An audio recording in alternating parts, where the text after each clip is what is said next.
Hey guys, ఈ వీడియోలో మనం త్రో యాక్టివిటీ అండ్ రీత్రో యాక్టివిటీ గురించి క్లియర్గా తెలుసుకుందాం. మన ప్రీవియస్ వీడియోలో మనం ఏంటంటే ట్రై క్యాచ్ కదా, ట్రై క్యాచ్ ఫైనల్లీ అనే యాక్టివిటీ అది ఎలాగా యూజ్ అవుతుంది, దాని ఫంక్షనాలిటీ ఎలా ఉందనేది మనం ప్రీవియస్ వీడియోలో చూసామన్నమాట. సో ఈ వీడియోలో ఈ 2 యాక్టివిటీస్ గురించి మనం దీని ఫంక్షనాలిటీ మనం చూద్దాం అనమాట. సో ఏంటంటే ఇక్కడ ఫస్ట్ వచ్చేసరికి త్రో యాక్టివిటీ అంటే ఫర్ సపోజ్ యాక్చువల్గా వన్ మాన్యువల్గా మనమైనా ఎర్రని త్రో చేయాలి అనుకుంటే ఆటోమేటిక్గా సిస్టమ్ త్రోన్ ఎక్సెప్షన్స్ ఉంటాయి.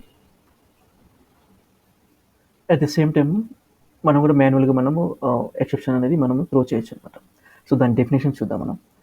To generate a user defined exception we can use throw activity. By using throw activity we can apply all business scenario validations in our code అనమాట. So ఏంటంటే మనం ఏమన్నా కానీ మాన్యువల్గా మనం త్రో చేయాలనుకుంటే ఎక్సెప్షన్ అనేది ఈ యాక్టివిటీ యూజ్ చేసేసి మనం త్రో చేయొచ్చు. సో దీన్ని ప్రాక్టికల్గా మనం ఇంప్లిమెంట్ చేసి చూద్దాం. సో ఫస్ట్ ఆఫ్ ఆల్ ఏంటంటే ఇక్కడ ఏంటంటే నేను ఒక సీక్వెన్స్ తీసుకున్నాను. దీంట్లో ఒక ఎగ్జాంపుల్ తీసుకున్నాం. ఎగ్జాంపుల్ ఏంటంటే ఒక నెంబర్ని నేను ఇస్తాను, ఇన్పుట్గా తీసుకున్నాము. ఇన్పుట్ తీసుకొని ఆ నెంబర్ అనేది నెగిటివ్ వాల్యూస్ని అలో చేయకూడదు. నెగిటివ్ వాల్యూస్ వచ్చినప్పుడు దాన్ని బిజినెస్ ఎక్సెప్షన్గా కన్సిడర్ చేసి మనము ఏంటంటే business exception it is not acceptable అని చెప్పేసి మనము యూజర్ మెసేజ్ అనేది డిస్ప్లే చేయాలన్నమాట. సో కస్టమ్ అనమాట, యూజర్ కస్టమ్ మెసేజ్ అనమాట, ఇలా డిస్ప్లే చేయాలన్నమాట. సో దాన్ని ఇంప్లిమెంట్ చేసి చూద్దాం. ఫస్ట్ ఆఫ్ ఆల్ ఏంటంటే ఒక నెంబర్ అనేది నెగిటివ్ ఉంటుంది, పాజిటివ్ ఉంటుంది, 0 ఉంటుంది అనమాట. సో బేస్డ్ ఆన్ కండిషన్ మనం అనేది ఈ ప్రాసెస్ని ఇంప్లిమెంట్ చేయాలన్నమాట. దానికోసం ఇన్పుట్ కావాలి కదా. సో దానికోసం ఏంటంటే ఇన్పుట్ డైలాగ్ వర్క్ తీసుకున్నాను. సో టైటిల్ నెంబర్ లేబుల్ వచ్చేసరికి నెంబర్, ఇక్కడ నేను వేరియబుల్ ఇస్తున్నాను కంట్రోల్కే. ఇక్కడ వచ్చేసరికి INT ఇంట్ వాల్యూ అని ఇస్తున్నాను variable name. So by default string తీసుకుంటాను కాబట్టి నేను ఆ స్ట్రింగ్ని ఇంటీజర్ 32 నేను చేంజ్ చేస్తున్నాను. సో నెంబర్ తీసుకున్నాను. సో నెంబర్ తీసుకున్న తర్వాత ఆ కండిషన్ నేను అప్లై చేయాలి. సో దానికోసం ఏంటంటే ఇఫ్ కండిషన్ అనేది ఇక్కడ నేను తెలుసు అనమాట. సో దీనికోసం ఫస్ట్ ఆఫ్ ఆల్ నెంబర్ తీసుకున్నాను. ఆ నెంబర్ 0 అయితే అంటే ఇంట్ వాల్యూ ఈక్వల్ టు 0 అయితే ఈ బ్లాక్ అనేది ట్రూ అయితే ఈ బాడీ అనేది ఎగ్జిక్యూట్ అవ్వాలి. సో దీంట్లో నేను ఏమి ఇస్తున్నాను అంటే 0 అయినా పర్లేదు కానీ లాగ్ మెసేజ్ నేను డిస్ప్లే చేస్తున్నాను. ఇన్ఫర్మేషన్ లాగ్లో ఇస్తున్నాను. ఇక్కడ ఏంటంటే ఎంటర్డ్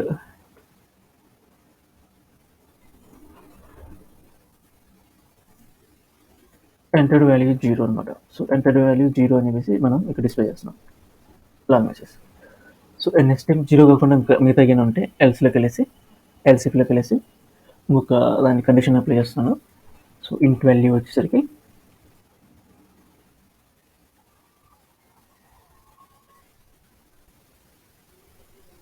గ్రేటర్ దాన్ 0 అని ఇస్తున్నాను అనమాట.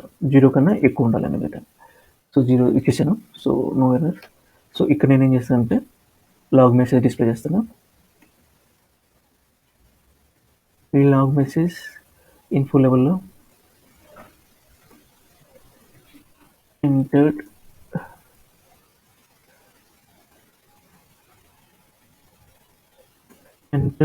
నెంబర్ ఈజ్ వ్యాలిడ్ అని ఇస్తున్నాను ఇక్కడ నేను. సో 0 కాకుండా 0 కంటే ఎక్కువ కాకుండా లెస్ దాన్ కానీ ఉంటే ఇక్కడ మనకి ఏంటంటే గ్రేటర్ దాన్ 0 అయినప్పుడు ఈ యొక్క మెసేజ్ అనేది డిస్ప్లే అవుతుంది, ఎంటర్డ్ నెంబర్ ఇస్ వ్యాలిడ్ అని. సో నెక్స్ట్ వచ్చేసరికి 0 కాకుండా పాజిటివ్ కాకుండా నెగిటివ్ కానీ ఉంటే ఆ కేసులో నేను ఏం చేస్తున్నానంటే ఎల్స్ అనేది యాడ్ చేసి దాంట్లో త్రో అనే యాక్టివిటీని నేను యాడ్ చేస్తున్నాను.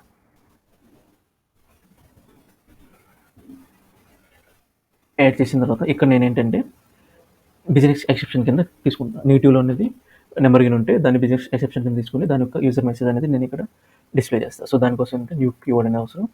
తర్వాత బిజినెస్ రూల్ ఎక్సెప్షన్ దిస్ బ్రాకెట్లో ఇక్కడ యూజర్ మెసేజ్ అనమాట. ఇక్కడ ఏం చేస్తున్నా అంటే ఎంటర్డ్ వాల్యూ ఈజ్ ఇన్వాలిడ్ అని నేను మెసేజ్ని డిస్ప్లే చేస్తున్నాను.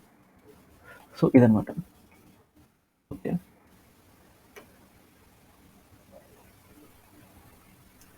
చూద్దాం ఇది ఎలాగా వర్క్ అవుతుంది అనేది చూద్దాం అనమాట. సో నేనేంటంటే దీన్ని ఈ ప్రాసెస్ని నేను రన్ చేస్తున్నాను.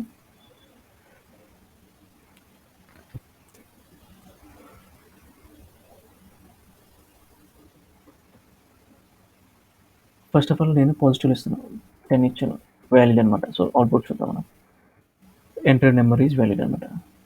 బట్ నేను ఇప్పుడు ఏం చేస్తున్నాను అంటే రన్ ఫైల్లో నెగిటివ్ వాల్యూ ఇస్తాను నేను, -10. ఇప్పుడు వచ్చేసరికి త్రో చేసింది ఎర్రర్. ఏంటంటే ఇది మాన్యువల్గా మనం త్రో చేసాం, ఈ సిస్టమ్ జనరేటెడ్ ఎక్సెప్షన్ కాదనమాట. సో మాన్యువల్గా మనం దీన్ని త్రో చేసాము. మెసేజ్ వచ్చేసరికి ఎంటర్డ్ వాల్యూ ఇస్ ఇన్వాలిడ్ అనమాట. సో ఇదనమాట. సో త్రో అనేది ఎలా వర్క్ అవుతుందంటే మనం మాన్యువల్గా ఏమైనా ఎక్సెప్షన్ మనం త్రో చేయాలనుకుంటే ఈ యొక్క త్రో అనే యాక్టివిటీ అనేది యూజ్ అవుతుంది.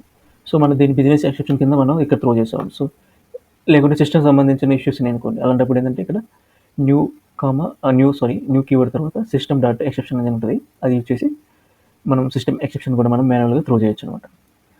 సో ఇదనమాట త్రో గురించి. ఇప్పుడు మనం నెక్స్ట్ ఏంటంటే రీత్రో గురించి చూద్దాం. ఇక్కడ రీత్రో ఉంది కదా, రీత్రో యాక్టివిటీ అనేది. రీత్రో యాక్టివిటీ ఏంటంటే ఆల్రెడీ త్రో ఏంటిది, ఆ త్రో అయిన యాక్టివిటీని మళ్ళీ త్రో చేయడానికి రీత్రో యాక్టివిటీ అనేది యూజ్ అవుతుంది అనమాట. ఏంటంటే ఆల్రెడీ చైల్డ్ బ్లాక్లో ఎక్సెప్షన్ అనేది త్రో చేస్తుంది. ఆ ఎక్సెప్షన్ త్రో చేసిన ఎక్సెప్షన్ని మళ్ళీ పేరెంట్లో మనం దాన్ని క్యాచ్ చేసి దాంట్లో మళ్ళీ త్రో చేస్తాం అనమాట, మళ్ళీ క్యాచ్ చేస్తాం అక్కడ. సో దాన్ని రీత్రో యాక్టివిటీ అని చెప్పేసి ఉంటుంది. ఇది యాక్టివిటీ వచ్చేసి మనం అలా చేస్తాం అనమాట. సో చూద్దాం definition. Throw is a previously thrown exception from the within a TryCatch activity. The error is rethrown retaining the original source of the exception. Rethrow can only be used within a catch block of TryCatch activity. In more simple language, it is rethrowing the same error to outer TryCatch block. This most commonly when we are working in framework and with multiple work flow models. ఏంటంటే multiple models ఉన్నప్పుడు, multiple framework ఉన్నప్పుడు ఇలాంటప్పుడు use చేస్తామని చెప్తాను same. But ఇంకొక point ఏంటంటే ఇక్కడ ఈ రీత్రో అనే యాక్టివిటీని మస్ట్ అండ్ షుడ్గా క్యాచ్ అనే బ్లాక్లో మాత్రమే మనం యూజ్ చేయాలి. ఇక్కడ మనము త్రోలో మనం యూజ్ చేస్తే అది యాక్సెప్ట్ చేయదు, ఎర్రర్ అనేది త్రో చేస్తారు అనమాట. సో ఇదనమాట. సో ఇంకొకటి ఏంటంటే ఈ ఫైనలీలో ఉంది కదా, ఈ ఫైనలీలో కూడా త్రో అనే యాక్టివిటీ మనం యూజ్ చేసుకోవచ్చు. బట్ రీత్రో మటుకు కంపల్సరీగా క్యాచ్ బ్లాక్లోనే మాత్రం మనం యూజ్ చేసుకోవాలన్నమాట. సో చూద్దాం ఇక్కడ నేను రీత్రో యాక్టివిటీ కోసం ఫస్ట్ రీత్రో అనే యాక్టివిటీ మస్ట్ అండ్ షుడ్గా క్యాచ్లోనే పెట్టాలి. సో దానికోసం నేను TryCatch అనే యాక్టివిటీని యాడ్ చేస్తున్నాను. ఇవన్నీ డ్రాగ్ అండ్ డ్రాప్ చేస్తున్నాను.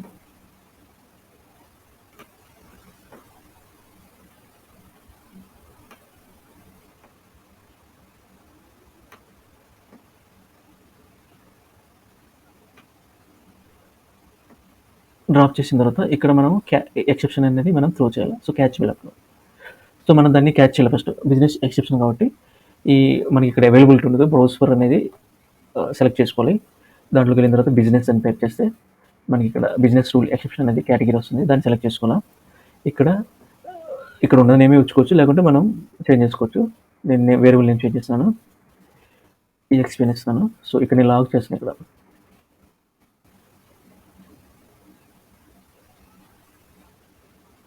ఇక్కడ నేను లాగ్ చేస్తున్నాను. ఏం లాగ్ చేస్తున్నాను అంటే ఈ యొక్క బిజినెస్, దీన్ని వార్నింగ్ అని ఇస్తున్నాను, ఈ బిజినెస్ ఎక్సెప్షన్ కాబట్టి. Exception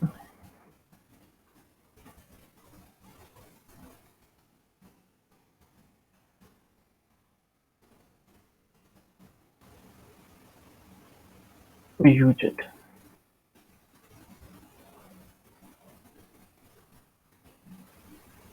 That message dot toString.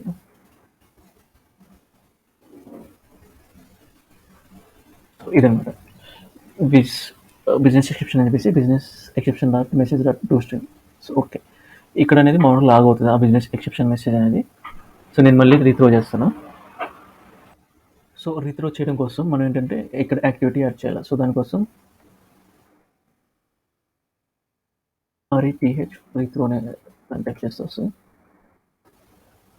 So ఇక్కడ మన రీత్రోని నేను డ్రాగ్ అండ్ డ్రాప్ చేసి పెట్టేసాను అనమాట. సో రీత్రో అని కదా. సో ఫస్ట్ ఆఫ్ ఆల్ ఏంటంటే ఇక్కడ మనకి క్యాచ్ అవుతుంది. క్యాచ్ అయిన తర్వాత ఇక్కడ మళ్ళీ రీత్రో చేస్తుంది. రీత్రో అయిన తర్వాత మన ఫైనల్ బ్లాక్ ఉంది కదా, ఇక్కడ లాగ్ ఒక మెసేజ్ లాగ్ని యాడ్ చేస్తున్నాను.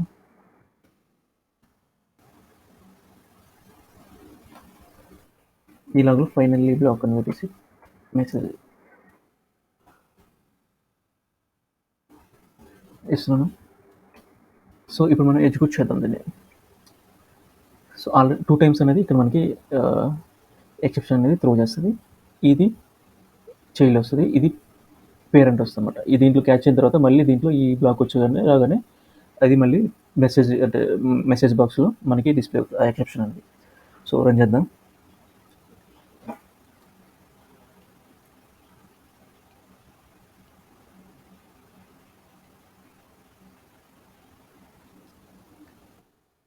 వాల్యూ మైనస్లో ఇద్దాం. సో చూడండి ఇక్కడ ఉంది కదా, ఇక్కడ ఉండేది వార్నింగ్లు ఇచ్చాం కదా, ఇది ట్రై క్యాచ్లో అంటే చైల్డ్ బ్లాక్. ఇది ఈ మెసేజ్ అనేది ఇది పేరెంట్ బ్లాక్ అనమాట. ఈ పేరెంట్లో ఇది ఈ మెసేజ్ అనేది డిస్ప్లే అయింది. ఇక్కడ మెసేజ్ కూడా ఉంది, ఎంటర్ వాల్యూస్ ఇన్వాలిడ్ అని. సో దీన్ని మనం మాన్యువల్గా డీబగ్ చేసి చూద్దాం. డీబగ్ చేసి చూస్తే మనకి అర్థమవుతుంది అనమాట. So debug file first enter number అనమాట. సో దానికోసం -30 ఇస్తున్నాను. సో చూసి త్రో ఎర్రర్ అనేది త్రో చేసింది. కంటిన్యూ చేస్తున్నాను. ఆ త్రో నుంచి బయటకు వస్తుంది. తర్వాత చైల్డ్ రీటైల్ బ్లాక్లో ఉందన్నమాట. సారీ ఈ ఫెల్స్లో ఉంది. ఈ ఫెల్స్ నుంచి కంప్లీట్గా బయటకు వస్తుంది. ఈ ఫెల్స్ నుంచి రీత్రోకి వచ్చేసింది.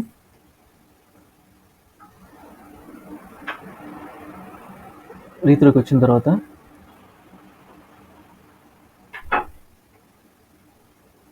కంటిన్యూ కొడదాం. ట్రై బ్లాక్ నుంచి బయటకు వచ్చేసింది. ఇది మెయిన్ పేరెంట్కి వచ్చినప్పుడు. సో నెక్స్ట్ కంటిన్యూ కొడితే ఇక్కడ మనకి ఎక్సెప్షన్ అనేది మెసేజ్ బాక్స్ రూపంలో చూపిస్తాం అనమాట. సో ఇదన్నమాట రీత్రో యాక్టివిటీ యొక్క పర్పస్. త్రో యాక్టివిటీ యొక్క పర్పస్ అనమాట. సో ఐ హోప్ ఈ కాన్సెప్ట్ అనేది క్లియర్ అయిందని చెప్పేసి అనుకుంటున్నాను. So thank you for watching this video.